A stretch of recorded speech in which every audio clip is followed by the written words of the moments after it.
Hello, hello, hello, and welcome to Girlfriends Check In.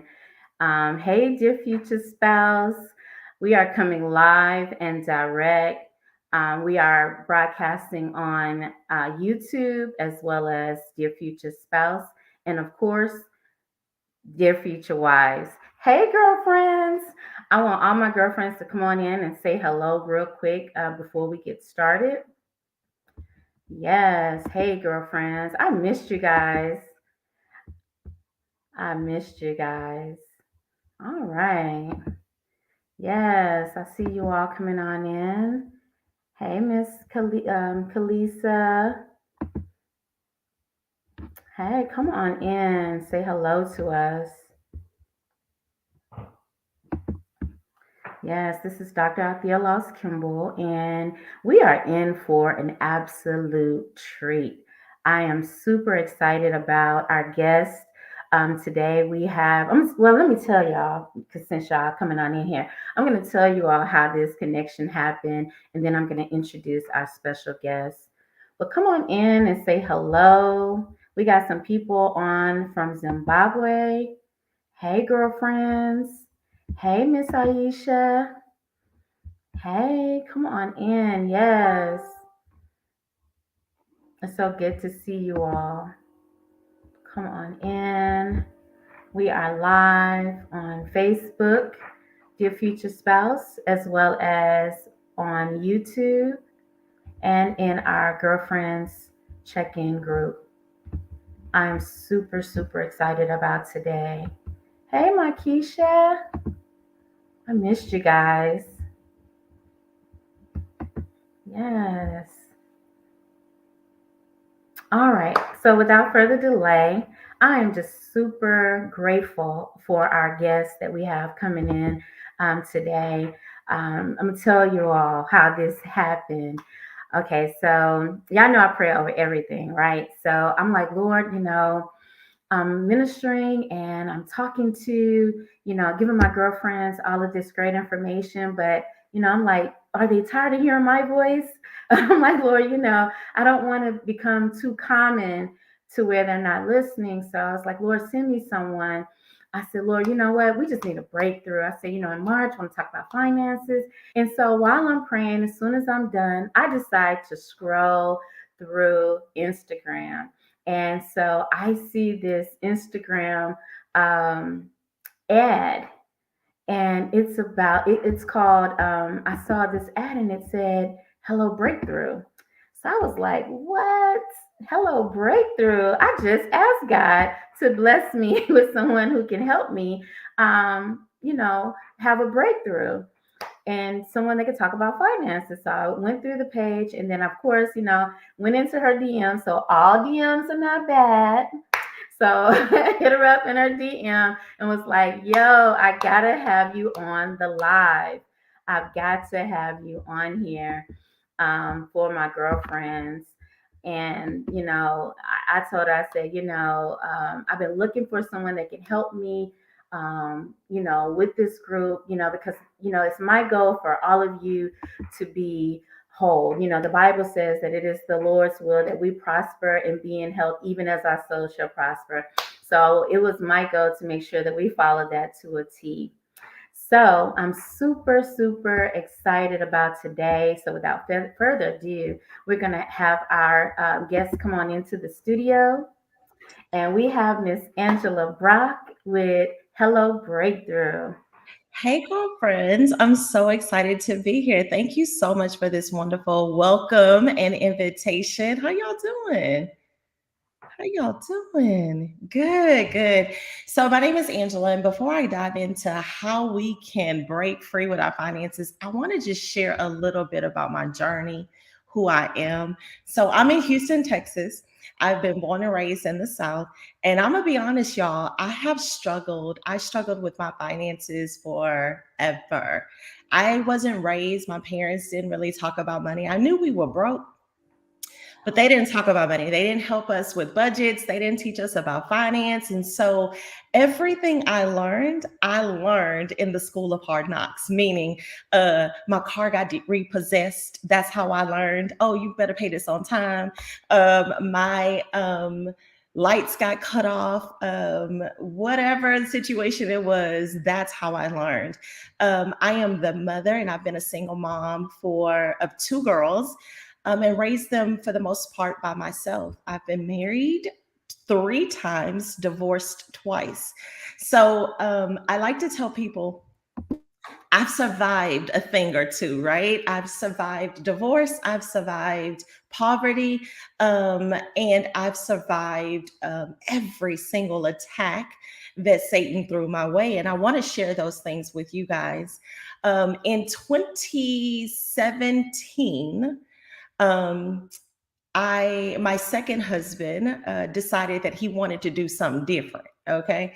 I don't know if you guys have been married or divorced and know what I'm talking about, but I was faced with we had just bought this house to do life on my own, right? And so now I'm wiser now, and I think I have a handle on it. And so I did my little quick calculation in my mind, and I was like, okay, I think I'll be okay. But I want to treat myself. Hello, Makisha. Hello, Tangi. It's nice to meet you guys. And so I wanted to go get a pool. I was newly divorced. I felt like I deserve it. I work hard. They ran my credit, and y'all, my credit was shot. I went from mid 700s to a 560 credit score because of the divorce. I just wasn't prepared. I didn't have a lot of money saved up. I was financially broken. My spirit was broken. My emotions, it was out of there. And this was the second time. Earlier, a few years before that, I had actually filed bankruptcy because my finances was out of control. And now here I was again, after building myself up again and repairing my credit, here was another blow. And it was devastating, if I'm gonna be honest. And I was like, I gotta get this together. I had 2 kids. I had one that was in college, and I had another one that was graduating high school. Everybody needed something, and they needed it for me, and I didn't have it to give, if you know what I mean. And so I decided that I was going to try to really dive deep and look at my finances and how I was spending. And I decided, all right, here we go. We're going to pay off my student loans, and I'm going to buy myself a pool. That was it. That was my short-term goal. I wasn't trying to be this breakthrough finance guru. I wanted this one specific thing and wanted to pay off one specific bill, and that was it. And so along the journey, at that time, my student loans were $68,000, and this was in 2017. So keep up with this timeline, ladies. And so I looked at it and I was like, okay, if I could pay a little extra here, if I can pay a little extra there, I might can do this, not in 30 years, but maybe in 10. And so then I said, wait, there's gotta be a better way. This can't be life. And then that's when things began to shift. Y'all, when I tell you, I got serious about my finances and my spending by really diving deep into, why am I shopping on Amazon at 4:00 in the morning? Now, if that's you, if you shop on Amazon late at night, early in the morning, just type in the chat. There's no shame here. Let's be honest, right? Okay, there's one. That was me. And so what I found myself doing, and this is tip number 1, identify your spending. Really look and see, why are you spending what you're spending when you're spending? So for me, I was sad, I was depressed, I was lonely. I gained a couple of pounds and I needed new clothes because, what was in my closet didn't fit anymore. And then there would be an Instagram ad that said, if you buy this hair care regimen, y'all see this, Fro? Your hair would be moisturized. And so now I'm buying that. Then my skin is a little dry because I'm frustrated and I'm not taking care of myself. And so then I see an ad for some skin moisturizers. So now I'm buying that. And now I'm buying things to make me feel better on the outside without addressing what's going on the inside. So that's when I started to really pay attention to, all right, when it's late at night, guess what? I'm going to leave things in my cart. Here's your tip. So if you want to identify how you're spending, your next tip is don't be an emotional spender, right? There's no shame here. There's no condemnation, right? We just will not be spending emotionally, right? So if you are putting things in your cart and you're trying to break through free, then what you want to do is leave it in your cart for 24 to 48 hours. If you go back at the end of that time period and you still want it, then yes, absolutely. And you got the money in your budget, then sure, go ahead and buy it. So I started doing things like that. I started journaling. I started really diving deep into what God said about his finances. I was running across scriptures that said that, God has a plan. He knows the plan for my life. Well, if he knows and he knows that I'm struggling, then I need to lean on him. I need to depend on him for what I am lacking. And that's in every area, right? Not just just the things that we think of right off the top, but also in our finances.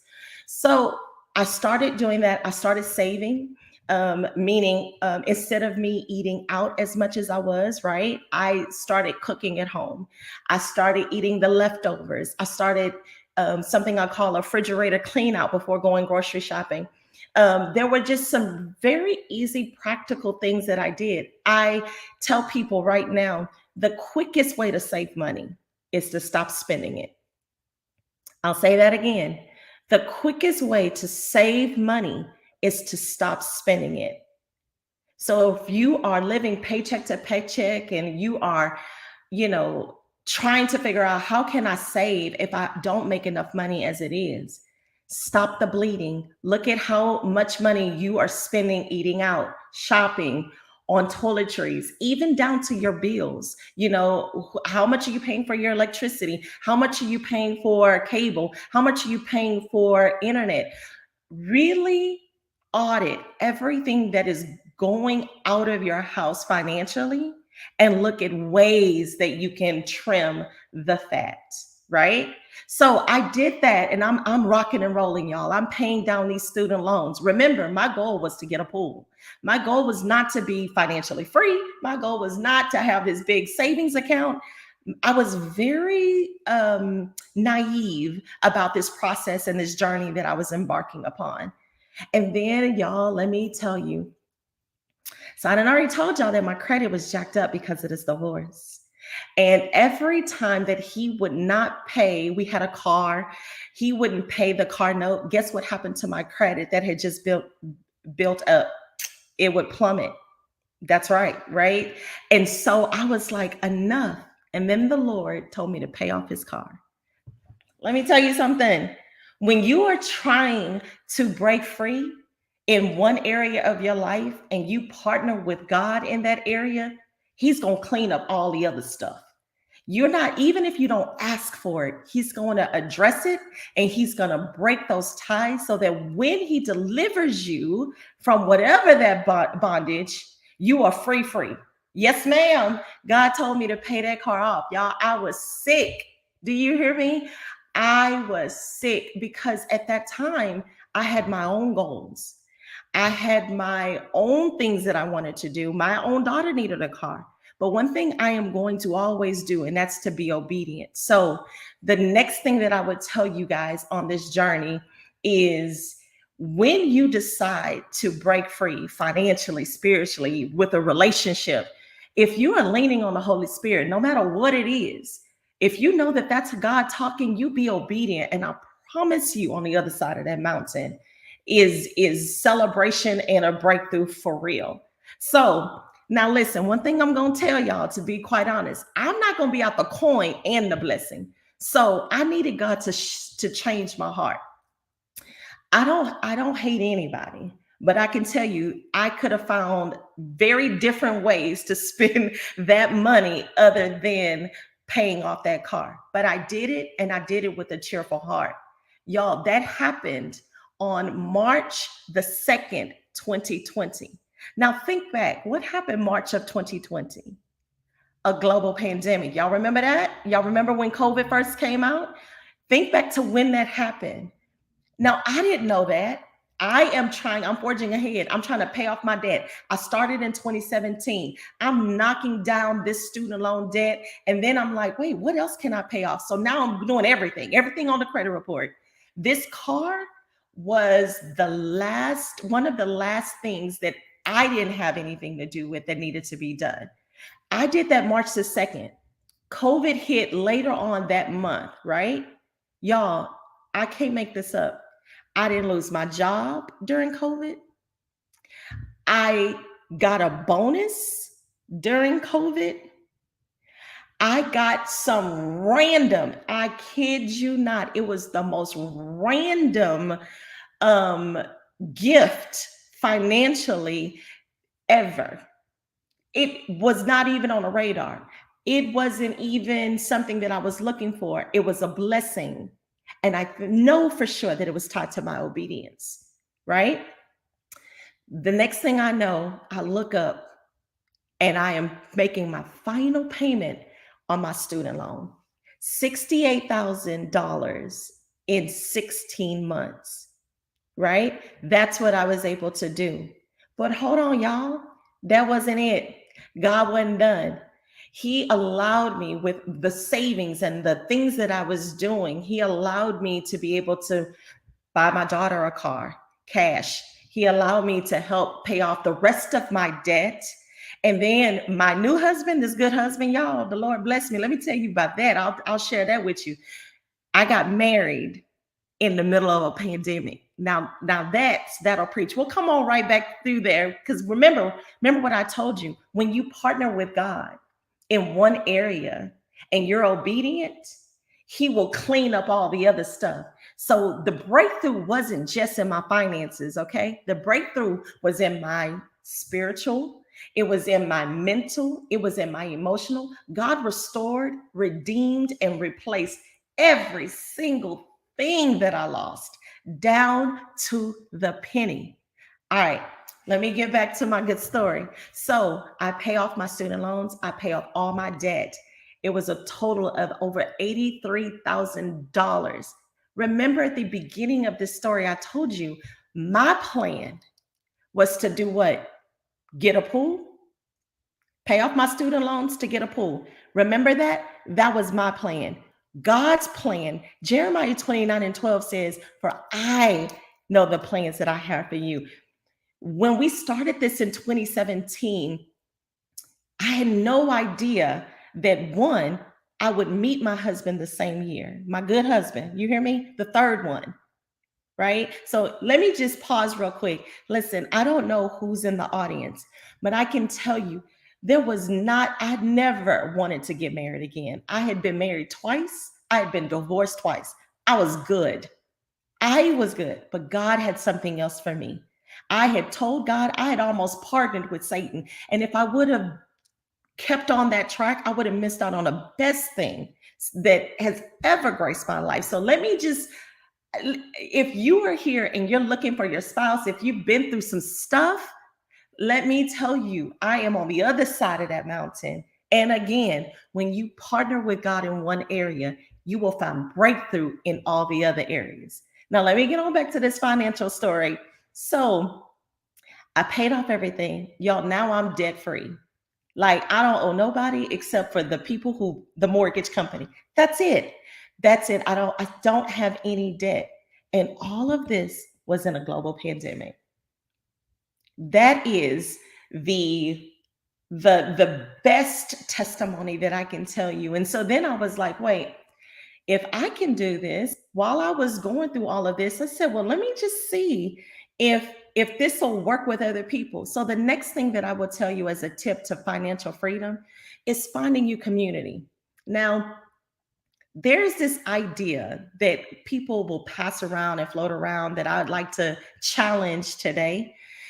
That's this idea that, oh, don't tell people your dreams. Don't tell people what you want to do. Don't tell people, move in silence. If you've heard that, type in the chat, move in silence, right? You've heard that before? Listen, the God that I serve is bigger than any person that is trying to scheme against me. I know it. I've witnessed it. I've overcome it. I've survived it. I've break through. So what I did, every single person that I came in contact with, they knew I was trying to pay off my student loans. If you move, if you go to the store like TJ Maxx or wherever you go shopping, and they'll be like, hey, if you sign up with this credit card, you can save 10% on your purchase, right? No, ma'am, I don't want that. I'm trying to pay off my student loans. When I was going to Chick-fil-A, do you want this? Trying to pay off my student loans. People, my friends would ask me, hey, let's go out, girls' night, let's celebrate. You work so hard. Trying to pay off my student loans. It didn't matter who you were. If you talked to me for more than a minute, you knew I was trying to pay off my student loans. When I did DoorDash and I was delivering food, because let me tell you, another tip, I don't know where we are, I'm not keeping track, the Holy Spirit is moving, is sometimes you need to maximize your streams of income. Your 9 to 5 ain't it, sis. It's not going to get you what you need. It's not going to pay what you need it to pay. It's not giving what it needs to give. You're going to have to maximize your streams of income.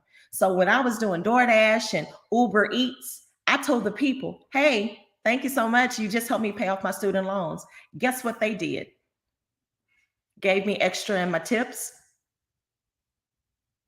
When I went to go get an extra job, I told them, hey, I'm doing this because I'm trying to pay off my student loans. I'm trying to be debt free.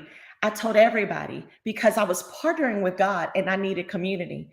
My family wasn't my community. Some of my friends in my circle, they weren't my community, not on this part of this journey. Not in this season. This season, I needed something different. This season, I needed a different type of mindset. I needed people who either had been there or so that they can help me, because what I was trying to do, nobody else in my family had done before.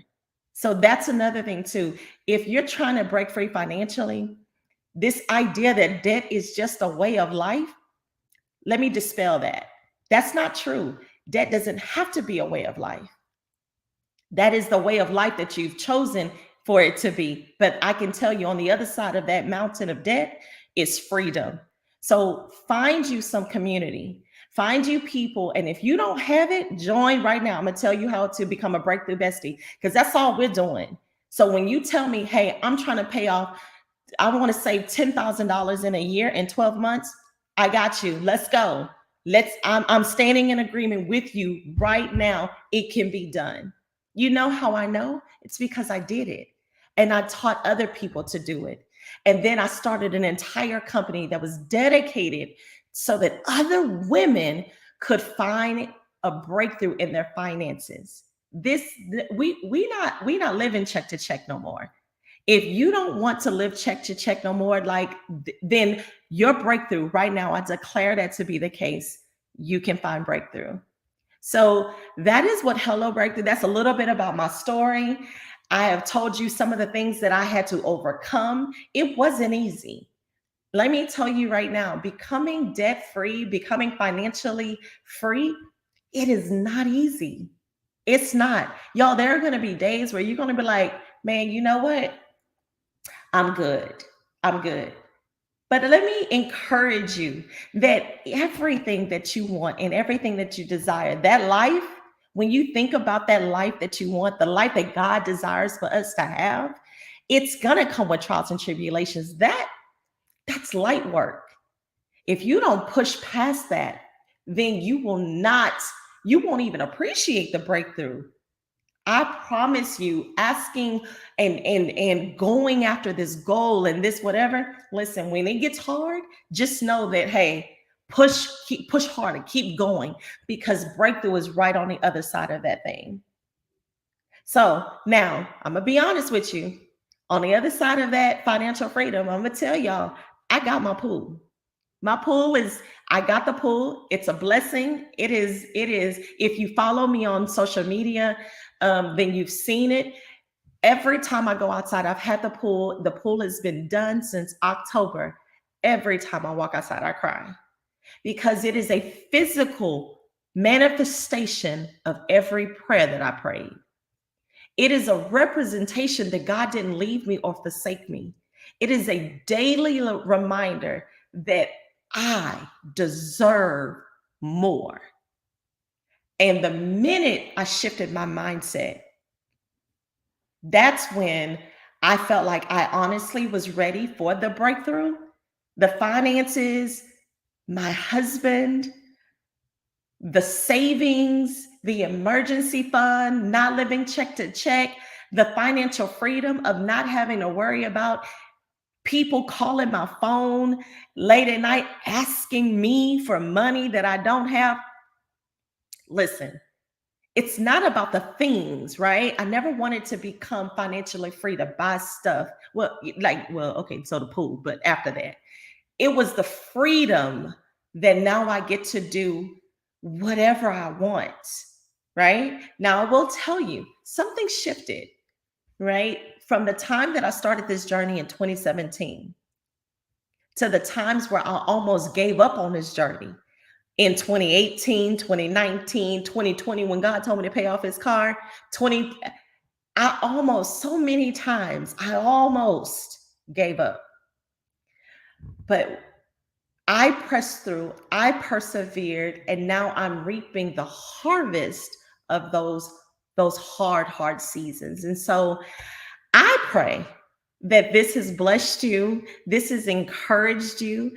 I know I gave you a brief overview, dove into some things, but I would love to answer any questions that you guys may have. If you want to talk about something specific about your finances, if you are here listening to this, it's not by happen chance.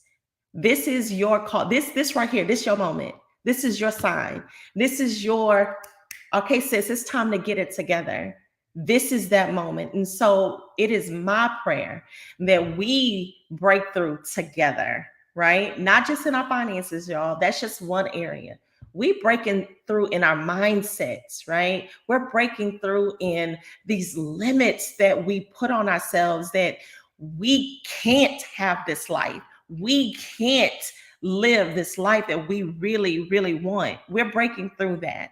And we're going to break through until we see God deliver us into the life that we've been praying for so long. So, Althea, do you see any comments or questions, anything else that you want to? I can preach y'all silly. I promise you I can. You're on mute, sis. Listen, I'm sitting back. You saw me like this, like I told y'all this is gonna be bomb. I'm telling you. I love it because it's just God's will that we're whole in every area. So if you don't mind, just share some tips. You have the floor to teach. Yeah. So just give us some tips on like how do you start off? We were talking, I think it was yesterday, about how sometimes when you don't want to look at your finances. I know when I went through the divorce, that was the last thing I wanted to do. It was intimidating. It was so, it was like a heavy weight, because I was afraid to look at my credit. I didn't know what it was going to look like because, I went through a horrible divorce as well. So tell me, what is like step one? So I'm going to be honest. So step one, and I think we all do that when we already are living check to check, we're already overwhelmed. So we will typically freeze, right? So step one is looking at your bank account. So I share with my Breakthrough Besties, we want to cap our budget, CAP. So the first thing you want to do is you want to categorize your spending, right? So if you don't look at your bank statement every month, if you are one of those people who, let me back up. Let me introduce some concepts to you. A lot of us, we do something I call it reactive budgeting. And let me tell you what that is. That is, we swipey, card swipey all month long, right? So we're spending. And then we're down at the end of the month and we got our last little $200. That's what we budget.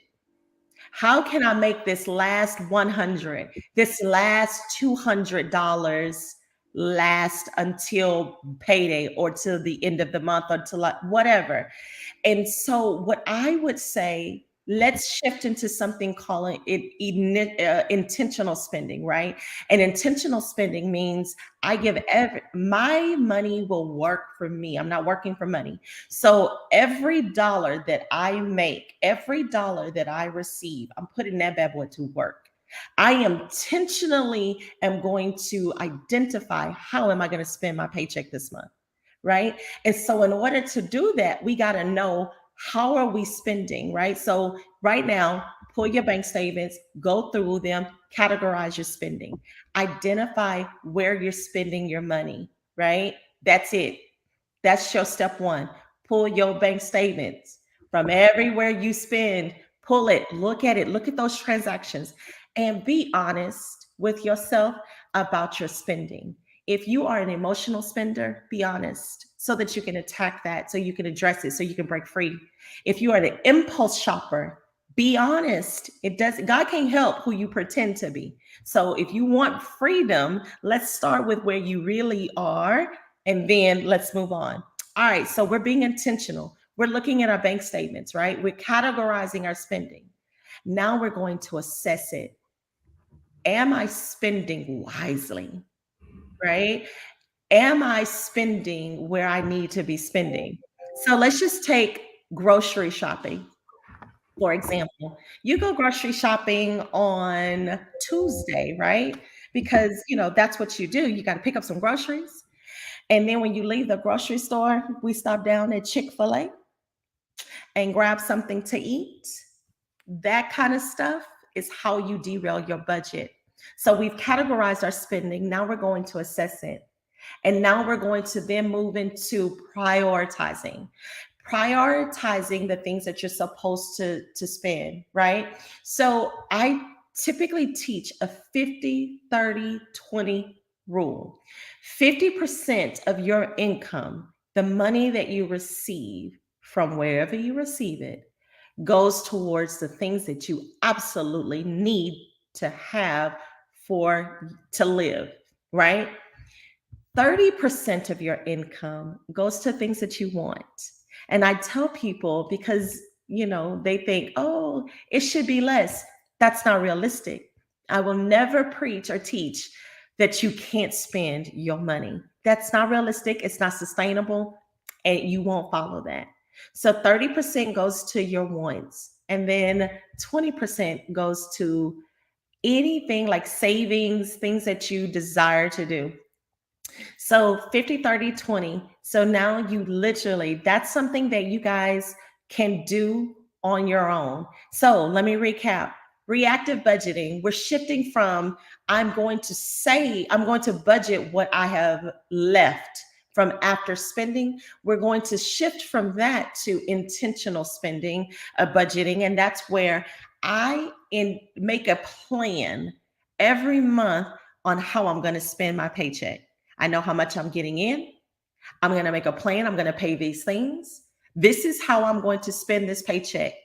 And if there is more month left over than paycheck, then you need to cap your budget, categorize your spending, pull your bank statements, categorize them, put them into categories. It's really just that simple. Add them up so that you can see exactly how much you're spending in each one of those categories. Then you want to assess the damage. You want to assess, okay, if I am spending $500 in groceries, but my eating out budget is $800, we need to have a different kind of conversation, right? And then you want to prioritize your money. 50% needs to go to 50% of your income goes to your needs. 30% of your income goes to your wants.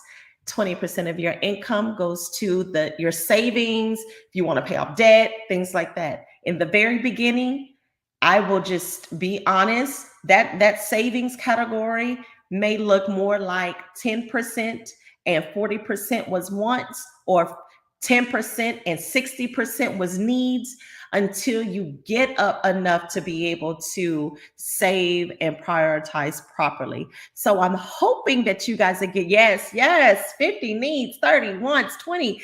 I love that. If you guys can do that, that's something right now that you can implement right now, today, March 10th. You can pull your February bank statement and you can assess or pull your statement right now, and then forecast for April. Every month, I'm debt free. I told y'all, I don't have any more debt outside of my mortgage. I have budget meetings with myself every month. Well, I've invited my good husband to join me, but even before him, every month, my bank statement publishes on the 23rd of the month. I have a budget meeting on my calendar set for 6:30 p.m. on the 24th every single month. I come into my office because this is where we get work done. And this is where I am mentally ready. I have my bank statements. I have my calculator. Where's she at? I have my calculator and we get to work. And then I do the same thing. I cap my budget. I look at areas, and I know you're thinking, well, now, why do you need to cap your budget if you don't owe anybody, right? Because, guys, debt wasn't the only thing that's not my only goal. Debt is just one thing. I want to go on vacation. I want to save. I may decide one day to buy me a Louis Vuitton bag. I am going to intentionally save up for it. I'm not just going to be frivolous and just go, I have the money in the bank, let me go do that. No, my money works for me. And this month for March, I already have identified how I'm going to spend every single dollar. And that Louis bag ain't it. So if I decide, oh, you know what? I want to make a plan. That Louis bag costs whatever it costs. I'm going to break that up. I'm going to put a certain amount into savings. And when I save up for that particular thing, then I'll go buy that bag. So I hope that helps. Oh, that's a great question. I see a question here about tithing. Sis, let me tell you something. I don't play with Jesus. I told y'all I'm going to be obedient. And God says that you bring his first. So I always tithe that 20%. Even when I was broke, busted, and disgusted in the middle of a pandemic, if God is enough to bless me, I am definitely going to give his first. So that for me is a non-negotiable. You give God his all the time. Whatever you can, you give him what belongs to him. Now, I do a whole teaching on tithing, so I don't want to get into there, but yes, I will not ever not tithe. So, any other questions? I hope that was helpful. Amazing. So, I'm the type of person, I'm going to ask the questions that they may not have the courage to ask. So Come on with it. Okay, so how important is wholeness financially prior to making the steps towards marriage? How important is it for you to get your finances together prior to marriage? I'm so glad you asked that question. I'm going to be honest with you. I think it is really important. So finances can be I don't know the statistics, you know more than me, but I know that if you guys are not on the same page financially, it will strain every other area of your life. So my second marriage ended because we didn't see eye to eye on finances. We saw eye to eye on finances as long as it benefited him, but not the kingdom and not our marriage. And so one of the things that I will tell you, yes, we are talking about finances, but again, when you partner with God in one area, he will clear up all the other areas. And so I will say that you need to be whole in every area of your life.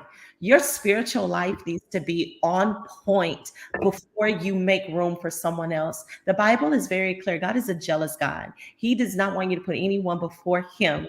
And so when you make something else an idol or someone else an idol, I promise you, God will get you all the way together, and so that you can put things in its proper order. So if you are not honoring God first with reverence, with your devotion, with your spiritual growth, then you miss out on your daily deposits from him. And you don't know what he desires for you, career wise, man wise, marriage, finances. You miss out on that because you're not connected to the Father. And that is going to impact every other area of your life. So I would say not just your finances, but yeah, let me say this.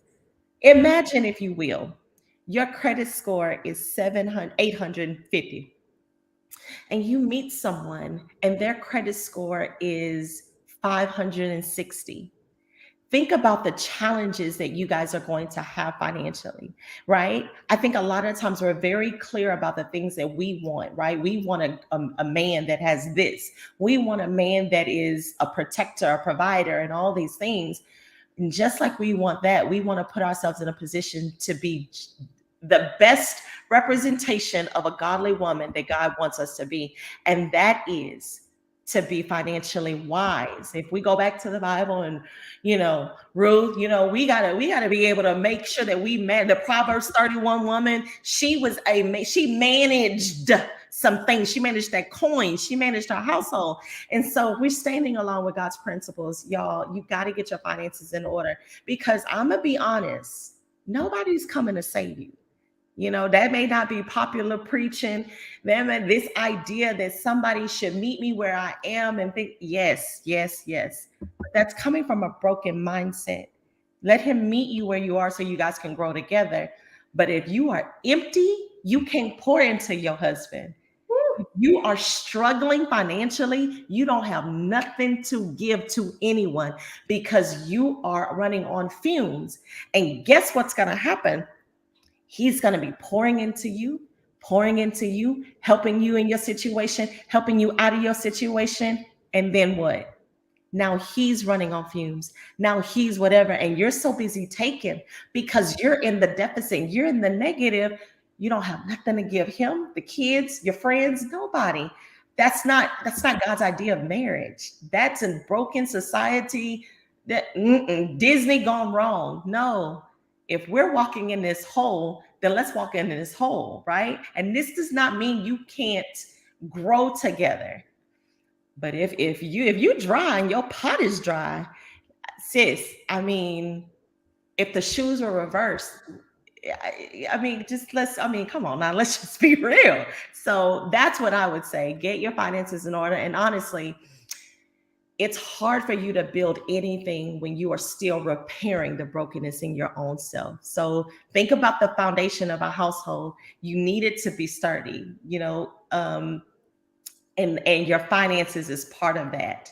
Your emotional healing and wholeness, your finances, your spiritual health, your mental health. Do you have a good handle on your children? Are you in a good place at your job? Like all of those things.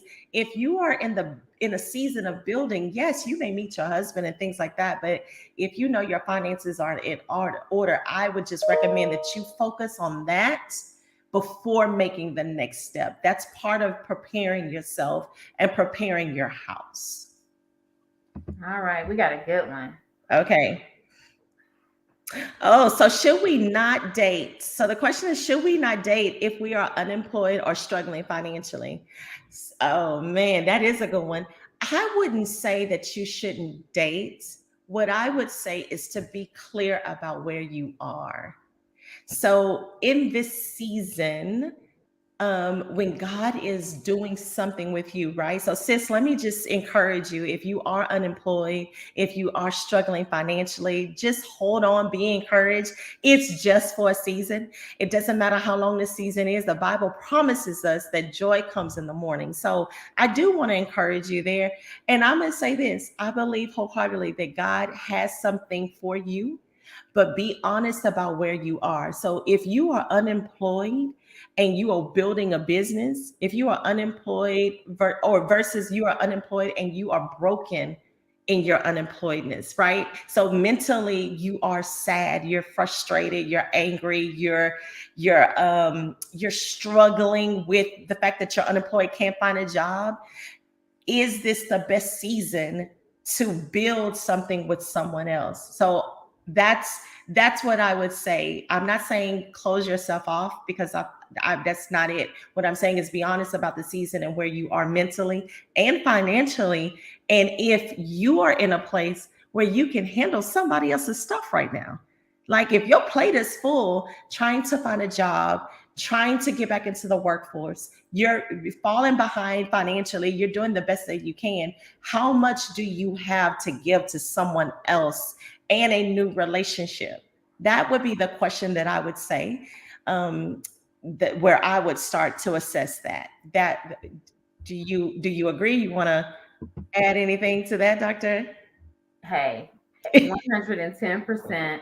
Because, dating is really just collecting data, So if you are, I mean, just be honest with about your finances, period. Because that's one of the big three that, causes divorce, money, communication, and sex, of course.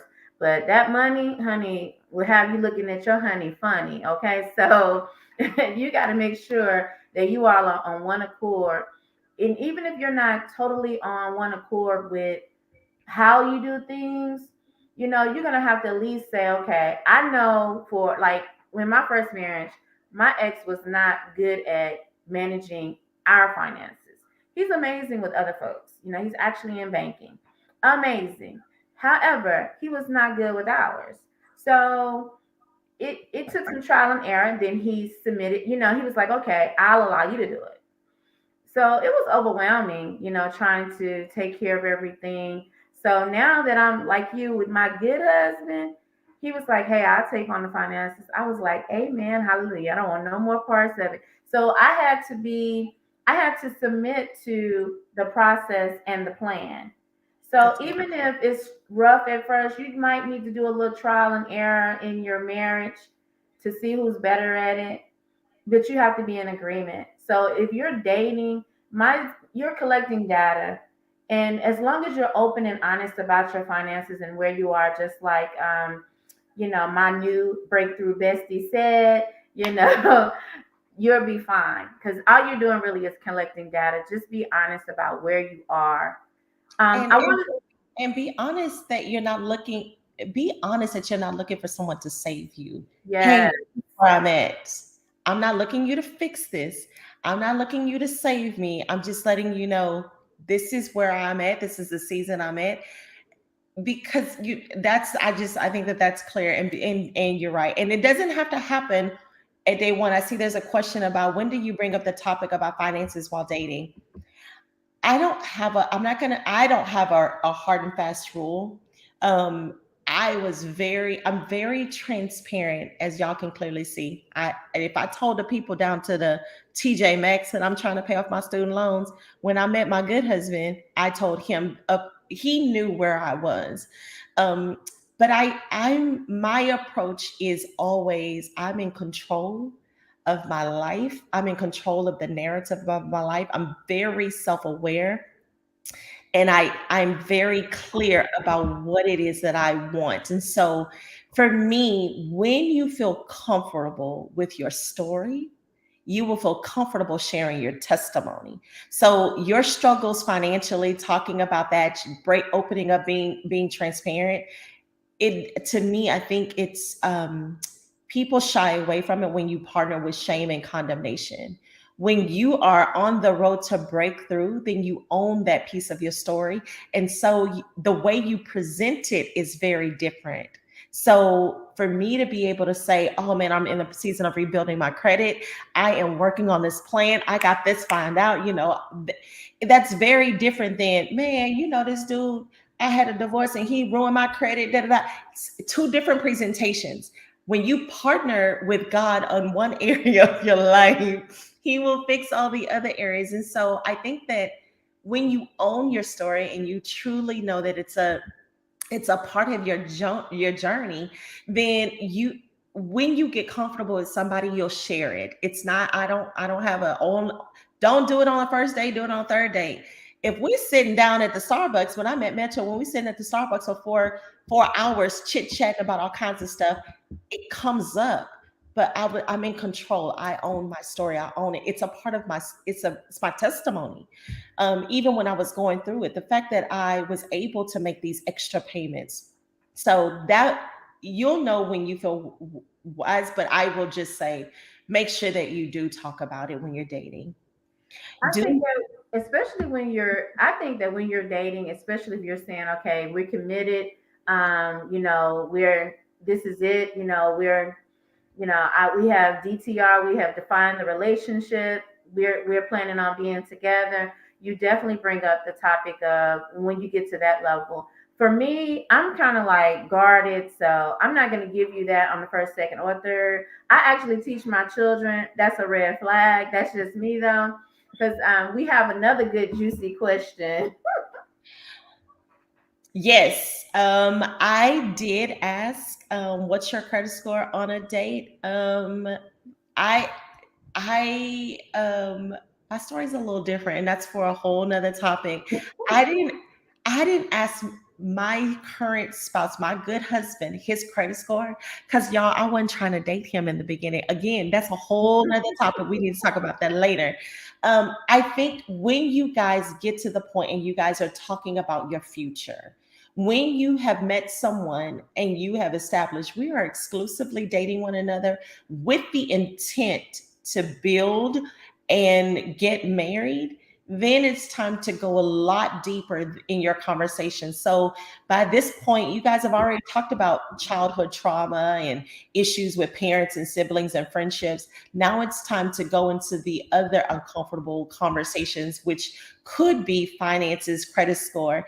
And again, when you own your story and you own your journey, how you present it will look very differently than when you're partnering with shame, and vice versa. And so to me, I think it's necessary to have the conversation, but I wouldn't say it's on a date. It's when you're in relationship with someone and you guys are ready to take that next step and you're building a future, you absolutely should be knowing the credit score, sis, and he should know yours, because that will allow you both now to make a plan to break through financially. Yes, because I was looking at this. They had this meme this week, and they said questions that you should ask on the third date. And it said, "What's your credit score? Do you own any assets? What is your plan for the future as far as entrepreneurship or working for corporate America? Do you have life insurance? What is your gross income over the last 2 years?" And I've seen people. I have counseled people, coached people who go down this grocery list not on the third date, but on the first date. And what people don't understand, ladies, that's a turnoff for a man.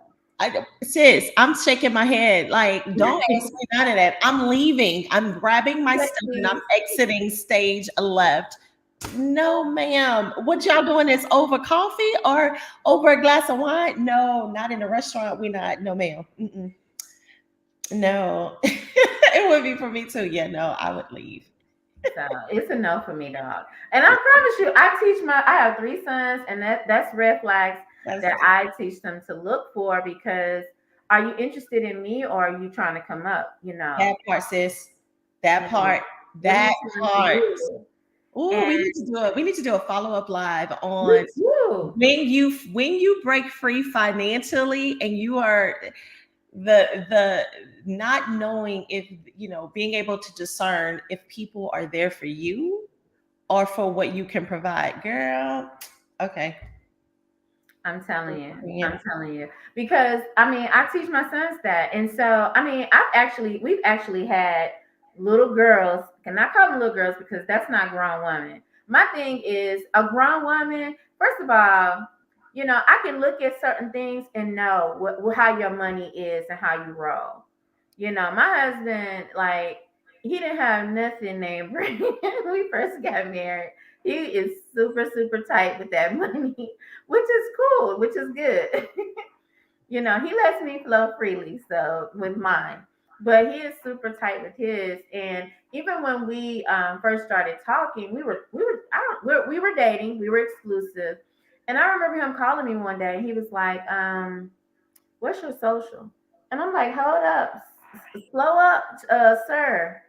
And he was like, "No." He was like, "Wait a minute." He was like, I need your credit because your social, because I'm getting my credit score together. I know I want to be with you, and I want to make sure I don't bring any baggage into it. So I'm working on my credit, and it's, they allow for a couple, so I wanted to put yours on so we can build together. I want a house, and I want to be able to make sure there's nothing keeping me from getting a house. Now, see, that's some grown man stuff right there. That's what I'm talking If about. you talking about, hey, let me help you get it together. Oh yeah, let me give it to you here, But if you're just asking, that just makes me wonder, like, are you in it for me, or you just in it for what I can have? And just like my hello bestie, just told us, we're not trying to. It is not my goal for someone to come in and save me. I'm not looking for that knight in the shining armor. Honey, you're going to have some fool and a fool. So don't even. You got to save yourself. Yeah. You have got to save and the reality is Jesus already died to save us. We good on being saved. All right. We There just you go. trust the process and break through. Okay. So I have another question. sure. So what was really amazing in this connection with you and I gave them some financial tips at the beginning of the year, and we have the same saving plan. I saw that. So I was like, you got to touch on that. Like, see, to me, my dad always taught me. He was like, always keep that 20 in the back of your wallet. Always have at least $1,000 for a rainy day, and have AAA. No, you cannot wait for anybody to come save you. Because ain't nobody coming, sis. No, Ain't nobody coming. no. Yeah. So listen, one of the things that, and very similar, one of the things that I have just ascertained over this breakthrough journey is we need some money saved up and put away, right? But if I was to say, let's put $1,000 into your bank account, the idea of doing that for an emergency is like, if I'm living check to check, sis, how you want me? How you think I can't do that? And so when you break down $1,000, because that's a huge thing. Even the live that I'm doing, how to save $10,000 in 12 months. No, you can't. But when I break that thing down and I show you ways to do that, it becomes so much easier to attain. And so, yeah, that was it. So breakthrough besties, let's get our emergency funds in order. And I tell people a lot of times, an emergency for you in this season may look very different than an emergency for me. So there was a time where an emergency for me was these gas prices going up. That's an emergency. How am I going to be able to fill up my tank to get from point A to point B? And this is not going from house to Chick-fil-A. This is going from my house to work. Then and so we created this thing. So if your emergency fund $1,000, that's what we're gonna start off with. $500 could be your emergency fund. For some of us in the season that we're in, if we get a flat tire and we have to buy a new set of tires, that's an emergency. And this fund is designed so that you don't have to go into bill money to take care of business or to take care of the emergency. So that was our goal. We are on March. This month, I think it's $80 is what you're supposed to be depositing.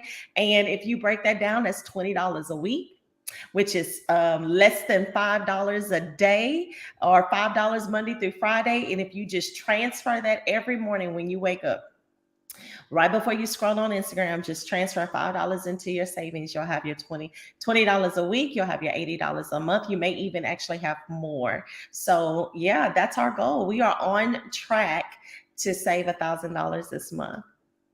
And I know some people are like, I don't know how what can I find it in my budget? If you go to Starbucks every day, that's your $1,000 right there. If you go to Starbucks every day, that's your $1,000. If you eat out at lunch anywhere. And so that was one of the biggest things that I did when I was trying to pay off my debt. I would be out in running errands, right? And I would normally, I'm gonna go to Salata. I don't know if y'all have Salata where you are, but it's a salad bar place. And a salad there is $18. And so what I would do is, you know what? Instead of me paying $18, let me go buy me a bag of the lettuce from the store. And some of the toppings I made my own, and then put that was literally $6 salad that lasted me multiple days. And so then I would take $20 and pay the student loan people off. Yep. Yeah, So I'm telling you, it's very much doable. It's very much doable. I just thank God for our connection. I know it is divine. I am so grateful just for having you here, and we definitely have to do this again. I would love I really do appreciate, having you on and teaching, your Hello Breakthrough besties and my girlfriends and dear future spouse. I just really thank God. So, any other advice or anything just to wrap us up and then The pray? biggest thing I would just say, y'all, no matter what, just be encouraged. Accountability and community is so necessary. And so I invite everybody listening to this live or on the replay to become a Breakthrough Bestie. If you guys are interested in what Hello Breakthrough can do for you in your own specific financial situation, then I am giving you guys a 10% off coupon code for any service that we offer at Hello Breakthrough. She'll be sharing the code with you guys, and that is yours. So you save it when you're ready to take your next step. But the Breakthrough community, the Bestie community, that is free. There's no cost to join. So you can join via text. If you just 713-231-5582. We'll get you the number. It's on all of my flyers. And it's I don't text you every day. I'm gonna tell you that right now, but you will get some weekly tips on how to save and shift your mindset to achieve financial freedom. If you guys are interested in taking the next step in your financial journey, I would happily love to do that with you. Book a consultation. Let's talk about your financial challenges and your goals. Again, you guys have a 10% off coupon, any service between now and whenever you guys are ready to take that next step. If you are following me, we are gearing up for some great things. We're having a goal getter workshop in July. Just follow Hello Breakthrough on Facebook, Instagram, LinkedIn. What else? I think that's it. I think you know where to find me. I am so excited for what God is going to do in this harvest of the things that we planted tonight. Amen. And another thing too, before you pray us out, Yeah. I, just want to let the girlfriends know she is a part of our group. She's in here as I have elected to have her as our go-to guru. So all of her information will always be in the featured section. So if you ever need any information or anything like that concerning how to get in contact with her, we're going to have the flyer available, and you can always go to the featured and her information will be there. I'm so grateful to God that He has brought us together. You kind of stuck with me now. You are a girlfriend. I'm a bestie. For life. For life. Amen. All right. So if there's nothing else, if you would like to pray us out, I would really appreciate it. Father, I just thank you. Lord, I thank you for creating the space. Lord, I thank you for this platform, for this group. Lord, bless Dr. Athea right now. Bless her family. Bless everybody connected to her. Lord, I pray special blessings over every single person listening to my voice, whether it's live or on the replay. God, you know the plans that you have for these women. And right now we stand in agreement that everything that you have planned for us, we want it. And we are putting ourselves in the best position to get it. God, we bind the enemy right now. The attacks, the limitations, the lies that makes us believe that we can't have financial freedom, that we're not worthy of a spouse, we have too much baggage and history with negativity to be able to walk into the promises of God. That's not from you, God. And so right now we stand in agreement with your promises, We thank you in advance for clearing the pathway. We thank you in advance for healing us. We thank you in advance for the breakthrough, God. We thank you. We praise you. We love you. We honor you, God. We trust you in all things, including this thing. God, we know that what we're doing may not have ever been done in our family. God, but we stand boldly proclaiming that we will be financially free, not because we want to attain things, but because that's the life you desired for us. And we want all of the things. We want all of the things that you have in store for us. So, God, we just say thank you. We close this out. We thank you in advance for the Breakthrough Besties, for all the girlfriends, future wives. And we love you. We honor you. And we praise you. And we all said, Amen. Amen. Thank you, thank you, thank you so Thank much. you. All right, girlfriends and besties, thank you so much for joining us today. And hey, girlfriends and hey, besties, to those of you who are going to be looking at the replay, our replay ministry is on point. But if you have any questions, feel free to reach out to Angela. She'll be more than happy to assist you. And again, she's going to give us 10% off. So I just thank and praise the Lord for that, and for her sharing with us today. All right. So thank you all again for coming, and God bless you and have a great evening. Amen.